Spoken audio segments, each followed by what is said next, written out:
Gálatas capítulo 5, versículo 16.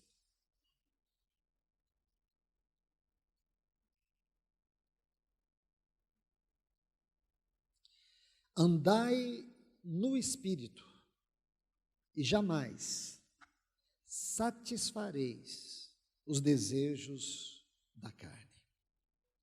Efésios capítulo 5 e o versículo 18.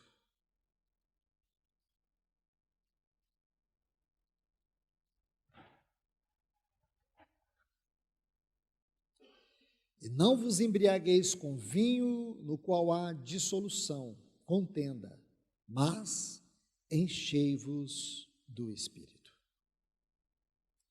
Senhor, nós entregamos a Ti esse tempo da palavra, colocando, Senhor, as nossas vidas debaixo da Tua voz, e pedimos que o Senhor tenha misericórdia. Vem nos alimentar, vem nos guiar aos pastos verdejantes da revelação do Senhor, às águas tranquilas da Tua voz, do Teu falar, para que nós venhamos sentir refrigério na nossa alma. Ajuda-nos, Senhor. Em nome de Jesus, ajuda-nos. Meus irmãos e irmãs, nesses dois textos nós vamos ver dois princípios muito importantes para a nossa vida no sentido prático. Se você recordar, algum tempo atrás eu estive compartilhando com vocês sobre como Deus, em seu propósito eterno, Ele desejou que nós fôssemos conformados à imagem do Seu Filho. Como Ele trabalha nos transformando à imagem de Cristo.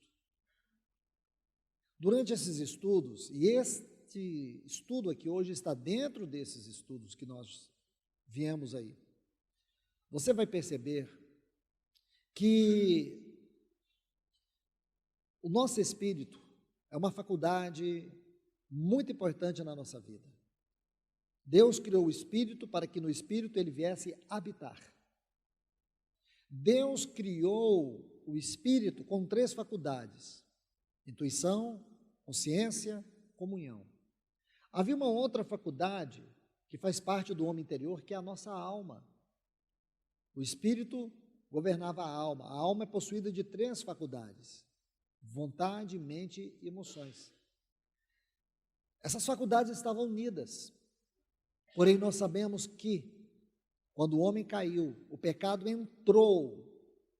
entrou na alma humana, o seu espírito experimentou a morte, a desconexão.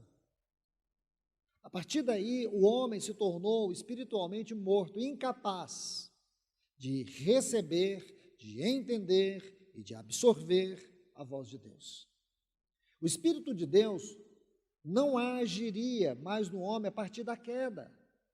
É o que nós vamos ver na sentença de Gênesis 6:3. O meu espírito não agirá para sempre no homem, porque este é carnal. Carnal aqui é carnalidade, pecaminosidade. Agora, a alma do homem, desconectada do espírito, ficou à deriva. E aí o homem passou a andar segundo os seus pensamentos, os seus sentimentos, a sua vontade, os seus desejos.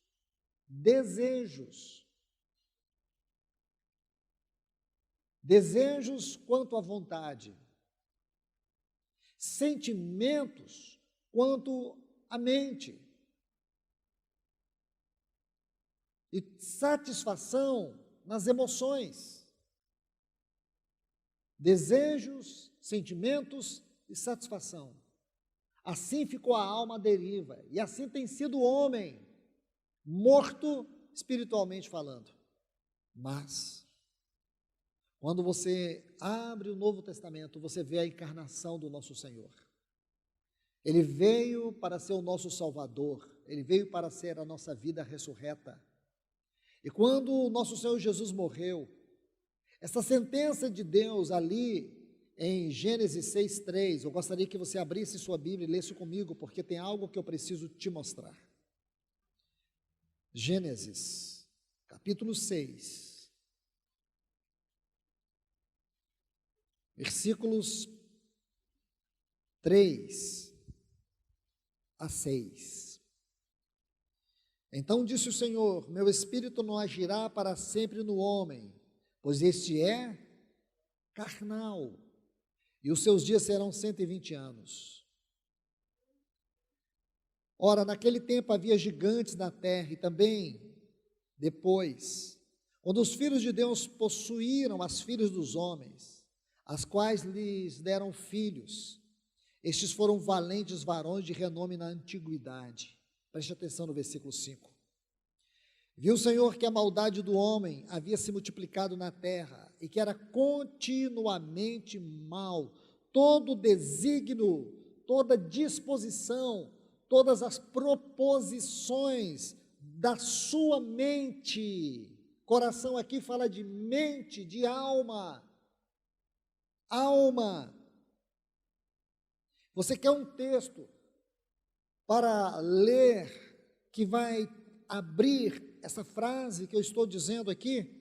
Era continuamente mal todo desígnio do seu coração? Então anote aí.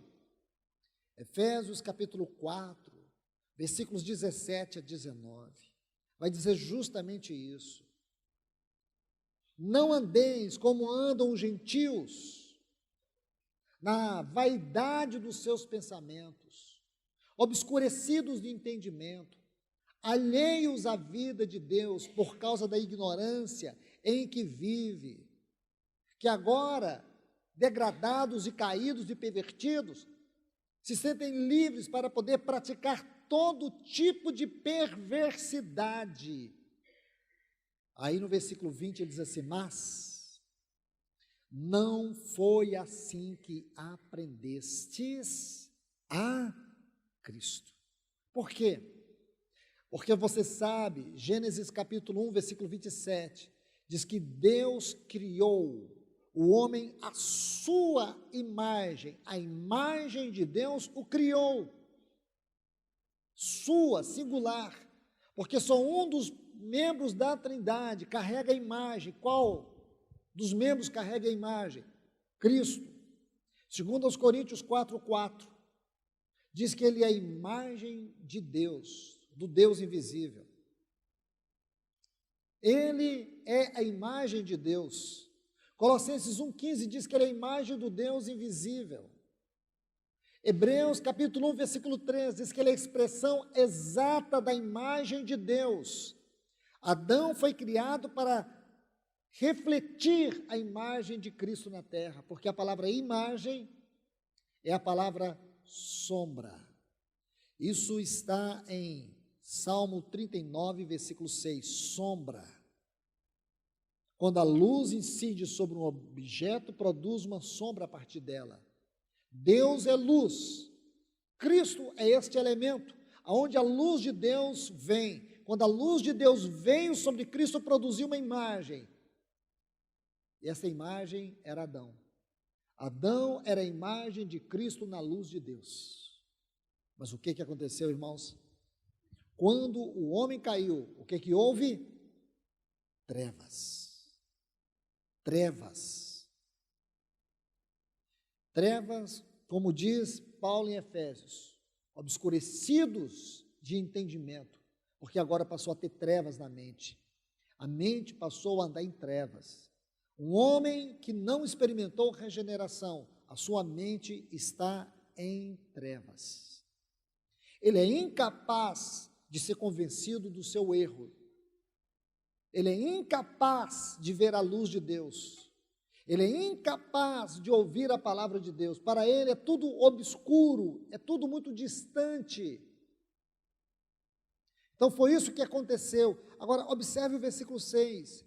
Então se arrependeu o Senhor de haver feito o homem.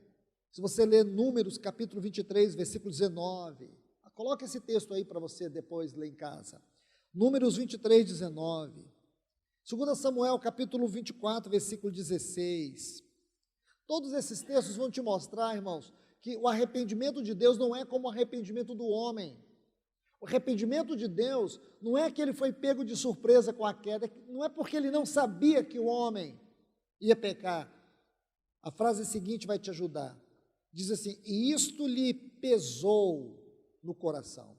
A palavra pesou aqui no hebraico é doer. Doeu no coração de Deus. Irmãos, eu quero que você anote esse texto e o veja com muito cuidado. Porque este texto é o único que você vai ler na Bíblia, onde mostra Deus sentindo dor. Deus sentindo dor. O que para nós poderia ser chamado de uma dor, para Deus é uma dor tão intensa e insuportável para nós. Deus sentiu dor. Essa palavra pesou é uma infeliz tradução do hebraico. O certo é, Deus sentiu uma dor no seu coração de ver aquele homem que ele criou à imagem e à semelhança dele. Aquele homem que ele criou nele o espírito para que ali a sua voz, por meio da intuição, pudesse falar. Este homem que através da consciência, ele poderia se conectar, ele poderia ter a realidade do celestial dentro dele. Este homem que na sua consciência, ele poderia sim saber sempre o que era o certo, o errado, o bem e o mal. Esse homem que Deus colocou dentro dele, na faculdade do Espírito, a comunhão, como um lugar da habitação do Espírito de Deus, da presença de Deus, da face de Deus. Que tristeza para Deus, irmãos. Porque agora o homem está à deriva, governado pela sua própria alma. Foi isso que aconteceu, irmãos. Por isso, quando nós olhamos o ministério do nosso Senhor, a partir do capítulo 14 do Evangelho de João, você vê a promessa do nosso Senhor, no versículo 16, ele disse: eu rogarei ao Pai, e Ele vos dará outro Consolador. Este outro Consolador é o Espírito Santo, aquele que o Pai disse: não agirá, o meu Espírito não agirá para sempre no homem, porque agora ele é um carnal. Mas não somente, irmãos, esta é uma sentença. Por causa da queda, havia muitas sentenças. Vou te colocar uma outra sentença. Deus colocou uma espada inflamada cercando o jardim para que o homem não voltasse para ter comunhão e comesse da árvore da vida. Então Deus também colocou a espada da sua justiça para impedir que o homem voltasse a ter comunhão com Ele, a desfrutar-se dEle, alimentar-se dEle. Outra sentença, isso você vai ver em Romanos: o salário do pecado é a morte. A alma que pecar, esta morrerá. Todas essas sentenças, elas são provenientes da queda do homem. Agora você vê a dimensão da obra de Cristo.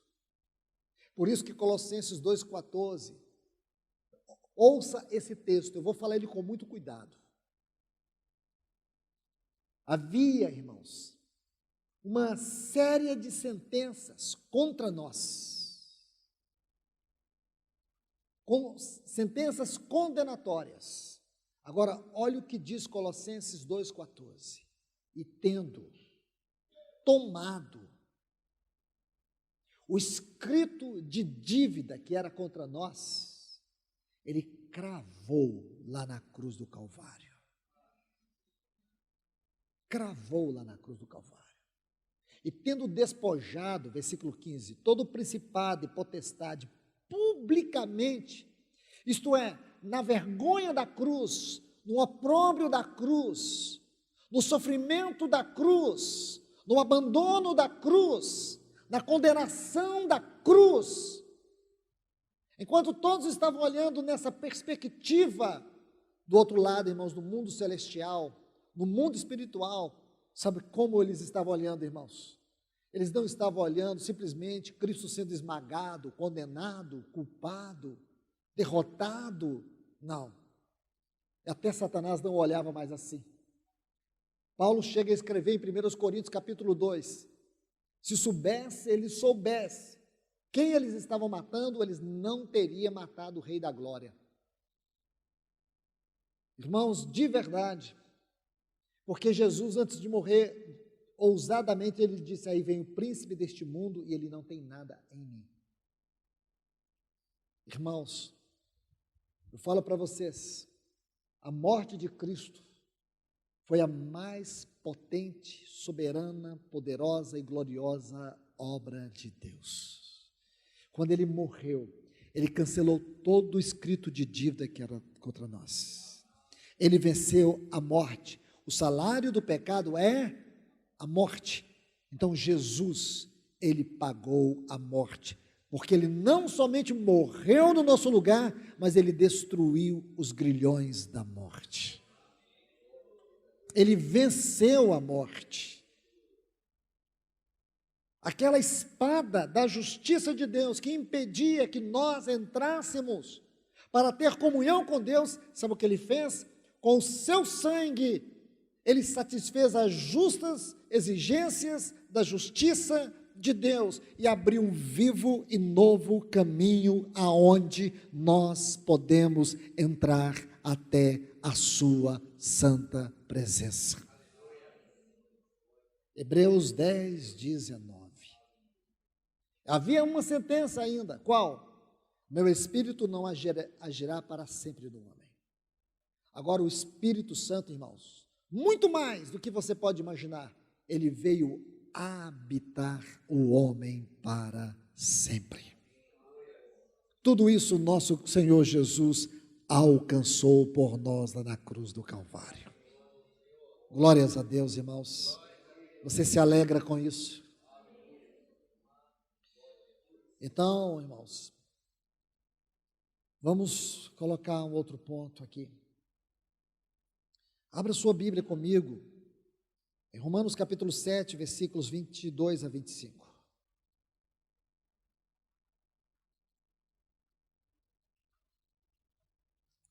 Vou apenas introduzir, numa outra oportunidade vamos concluir. Aqui nós vamos encontrar 3 leis espirituais. Romanos 7, 22 a 25 e depois Romanos 8, versículos 1 e 2. Diz, porque segundo o homem interior, tenho prazer na lei de Deus. O que é esta lei de Deus? Era a lei que governava a vida de Adão. É a lei do caráter santo de Deus. Adão, antes de pecar, ele era governado pela lei de Deus. Esta lei operava dentro dele, no seu espírito, governando sua vontade, sua mente, suas emoções, por meio da intuição, consciência e comunhão. Esta é a lei de Deus. Então, segundo o homem interior, a ênfase está aqui, especialmente no espírito. Mas, vejo nos meus membros, isto é, no meu corpo, outra lei que batalha contra a lei que atua na minha mente, no meu entendimento, no meu homem interior, por meio da consciência na minha mente, e me prende, me escraviza debaixo da lei do pecado, que está nos meus membros. Então tem uma outra lei, irmãos. Que lei é esta? A lei do pecado. Esta lei não existia, porém ela passou a existir por causa da queda. Só havia a lei de Deus no universo, na vida do homem. Mas quando Adão caiu, uma outra lei veio, e ela passou a operar nos seus membros. Sabe essa sensação de carnalidade, de prazer, de perversidade, de pensamentos malignos, pervertidos, o que Gálatas capítulo 5 chama de obras da carne. Sabe o que é isso, irmãos? Lei do pecado. Deixa eu me mostrar para você, só rapidinho aí. Gálatas capítulo 5.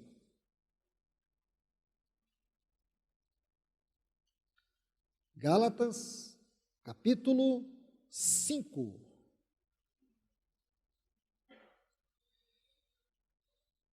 Versículo 19 diz: ora, as obras da carne são conhecidas: prostituição, impureza, lascívia, idolatria, feitiçaria, inimizades, porfias, ciúmes, iras, discórdia, dissensões, facções, invejas, bebedices, glutonarias e coisas mais. Tem muitas coisas mais,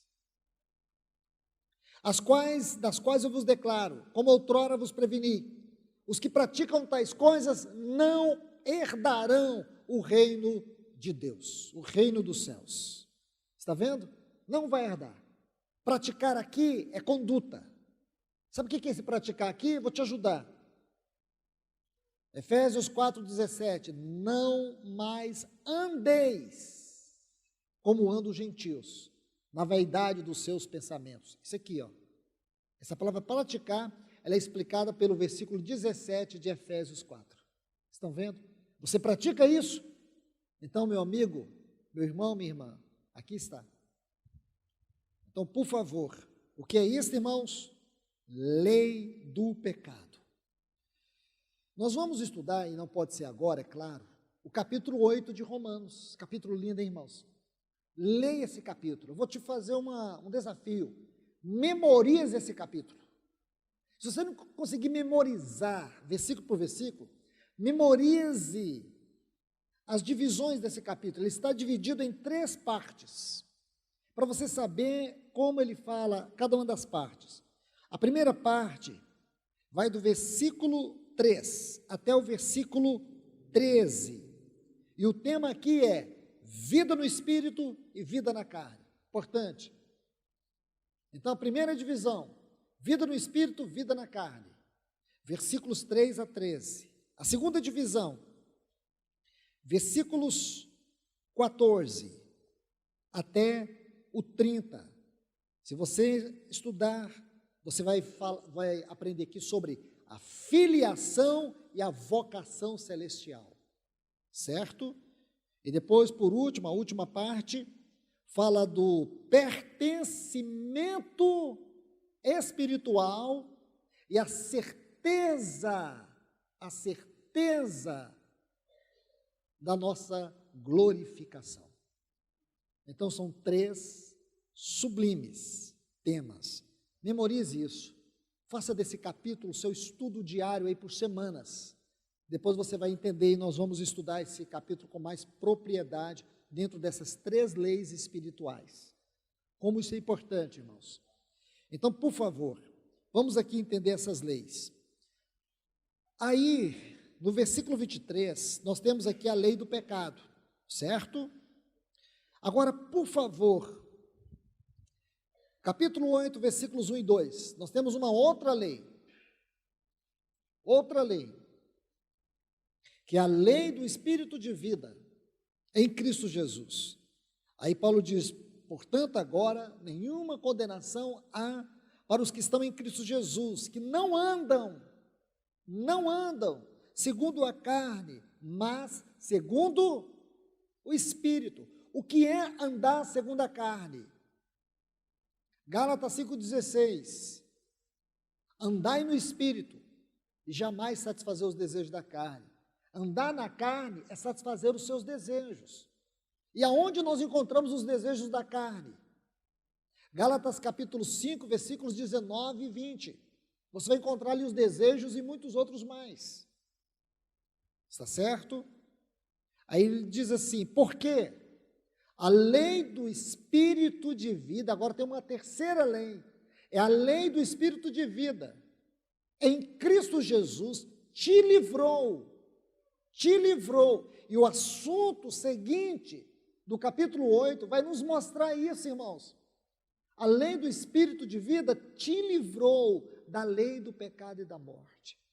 Muitos irmãos e irmãs, por desconhecer a grandeza desse tema, o quanto ele é prático, e por viver uma vida cristã superficial, periférica, brincando com Deus e com o diabo, brincando com o céu e com o inferno, brincando com o espírito e com a carne, brincando com condenação e salvação. Muitas pessoas, por desconhecerem isso, ficam brincando. mas são leis.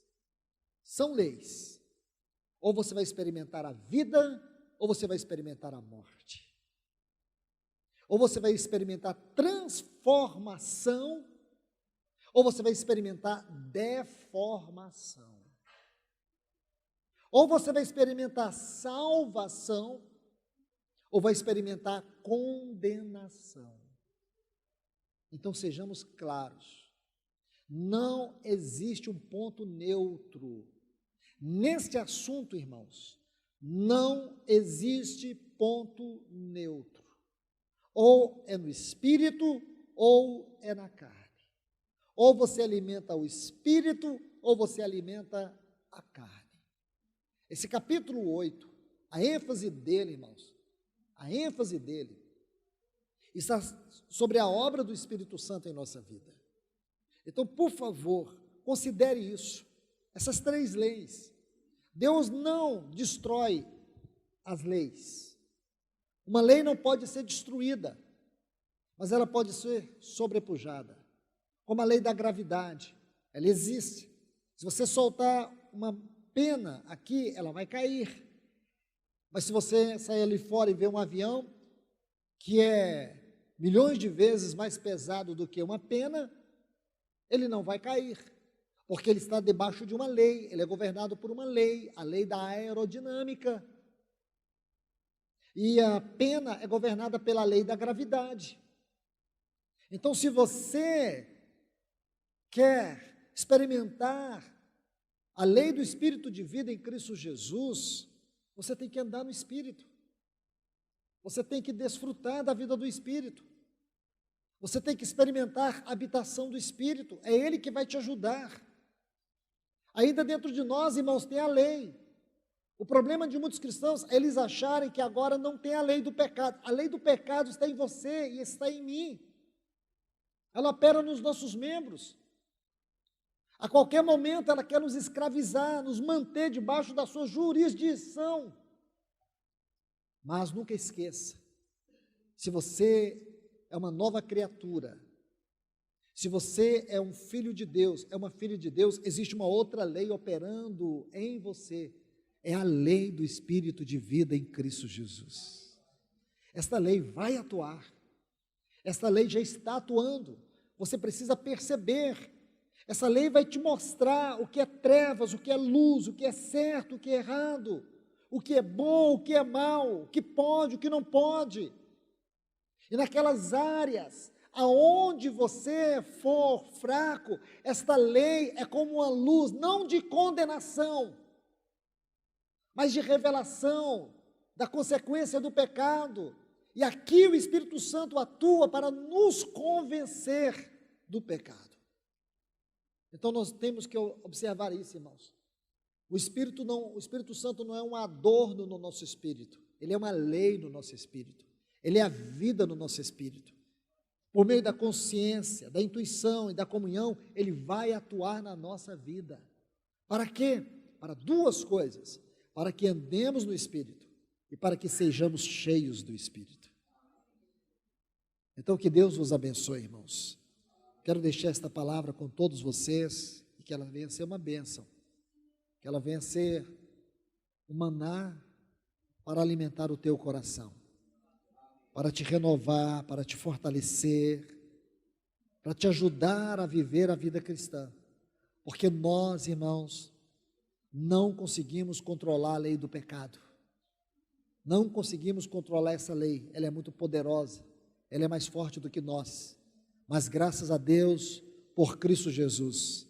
Veja que Paulo termina assim, quando ele fala da lei do pecado no versículo 23, no 24 ele fala assim: miserável homem que sou, quem me separará deste corpo? Isto é, ele está falando do corpo que está sujeito à lei do pecado. Quem me separará? Quem vai poder me livrar da lei do pecado e da morte? Aí ele diz assim no versículo 25, mas, graças a Deus por Cristo Jesus, porque se por um lado eu sou escravo da lei do pecado, por outro lado, irmãos, Deus nos deu Cristo, por isso não há nenhuma condenação para aqueles que estão estão em Cristo Jesus. Esse é o lugar que você precisa estar exatamente agora, em Cristo Jesus. Não há condenação, não há para aqueles que estão em Cristo Jesus, que não andam. O que é estar em Cristo Jesus é não andar segundo a carne, mas segundo o Espírito. Por quê? Porque a lei do Espírito de vida em Cristo Jesus te livrou da lei do pecado e da morte. Porque a lei do pecado, ela tem uma sentença final. Qual é a sentença da lei do pecado? Morte. A alma que pecar, esta morrerá. Mas o dom gratuito de Deus é a vida eterna em Cristo Jesus. Amém? Que Deus nos abençoe, irmãos. Querido Pai, nós te louvamos e te agradecemos. Muito obrigado, Senhor. Muito obrigado por esse tempo. Muito obrigado pela tua palavra. Muito obrigado pelos teus filhos e filhas que estão aqui pacientemente recebendo esta palavra. Abençoa-os. Abençoa-os com esta palavra. Guarda-os na tua palavra. Opera o poder da tua palavra na vida de cada um. Nós clamamos a ti agora, em nome de Jesus. Por favor, meu Deus, em nome de Jesus, faz uma obra aqui em nós, faz uma obra na nossa mente, faz uma obra aqui no nosso espírito, Senhor, na nossa alma, faz-nos ver, Senhor, o poder da lei do Espírito em nós, faz-nos ver, Senhor, o poder da lei do pecado, e ajuda-nos a andar no Espírito, Senhor. Nós te pedimos, em nome de Jesus. Amém.